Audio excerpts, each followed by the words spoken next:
Well, this right here is our Mavic 3 Cine, or it was.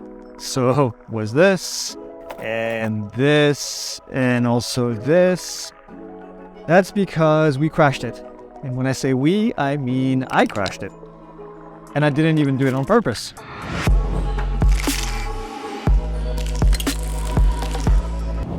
We were on a flight and we were in the Dells here in Prescott, which is a beautiful rocky area, beautiful red rocks full of granite. And then we were flying at about 100 feet above the ground, and all of a sudden, all the motors shut down in flight. And no, it wasn't the battery. We checked. The battery was still good, even though it did have a pretty bad landing, as you can tell. And no, it didn't look like this at the very end. We actually had to take it apart to, well, try to get the data off of it. So we've been trying to figure this out for the last couple of days, and I figured we would do a quick video to kind of explain. We actually paid for this one out of our own pocket when it came out, because it had, well, everything in it.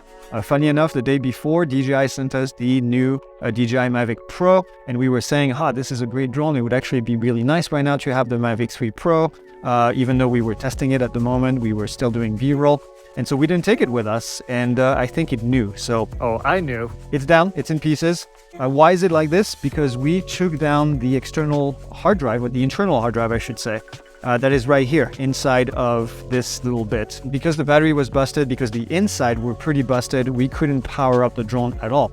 Now, when we took it apart, we realized that some of the ribbons were cut, and we tried to give it power just to be able to get to the data. Now, you're going to say, Greg, how come you didn't have an SD card in here? Well, I didn't have an SD card because I was recording to the internal drive, which was kind of a mistake, because if you think about it, when this crashes, there's really no way to access this data. This is an internal SSD. This is not something that you can just plug in and then it gives you power and then you get the data. Even worse, we don't really have access to the logs. The last data that was recorded to the RC Pro that we used at the time is about a minute before the flight, although we can see the last movement of the drone before it was destroyed. And what actually happened is that I was trying to do a rotation and descent at the same time. I was facing in this direction, trying to rotate the drone and make it descend at the same time. And our assumption at this stage is that I went into the emergency shutdown mode. Now you're going to say another question. I thought this was default turned off, and so did I. We do a lot of testing with our drones, so who knows? Nobody remembers in the team turning it on. Typically we don't, but it is possible that at one point, in order to do B-roll or whatever it was, we turn it on and never turn it back off. Why am I making this video? So that you can learn, maybe, possibly, figure out that what we did wrong, you don't have to do wrong. I don't think it was a battery. I don't think it was any kind of disconnect. There was no low battery. I had just put a battery in. I had done a short flight right before. I took the drone out, powered up. I had plenty of satellite, never got a low battery warning. It wasn't a prop. It wasn't a single motor. We had a visual observer that saw the drone completely shut down as I was framing my shot. We do have the cache from the video.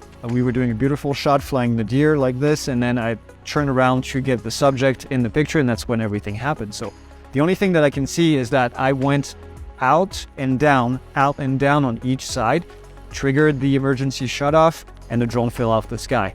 I tried right as I was in flight. It was not fast enough, but I tried to do it again just to arm to see if it would, do anything, and it didn't. So at this stage, we're left with a lot of unknowns. We can't get the log. We can't even get the footage that we recorded. We had a couple flights in here that we weren't able to get. So we're going to go back out with the Mavic 3 Pro, get a revenge, get it out. And then in the meantime, well, I guess we have a piece for the board. So let us know what you think in the comment. I'm sure some of you will have questions. Maybe you can help us figure out what exactly happened. But that's it. Bye-bye. Mavic 3 Cine.